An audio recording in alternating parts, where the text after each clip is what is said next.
नाज़रीन, माकली जे तक PSS तटे थियल नंढी चूंड जा गैर हतमी गैर सरकारी नतीजा अची रहा आहिनि।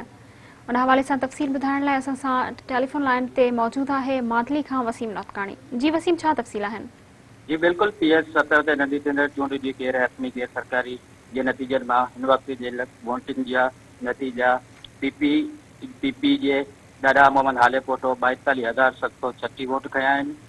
सरसरी हासिल कई आहे कहाणी हासिल कई आहे, जॾहिं त GUI जे मौलाना गुल हसन ज़ौर 5,876 वोट खया आहिनि ऐं TPL जे उम्मीदवार 1,880 वोट खणी ऐं MWM जे उम्मीदवार 1,358 वोट खया आहिनि, जॾहिं त 13 पोलिंग स्टेशन जा नतीजा रहियल आहिनि।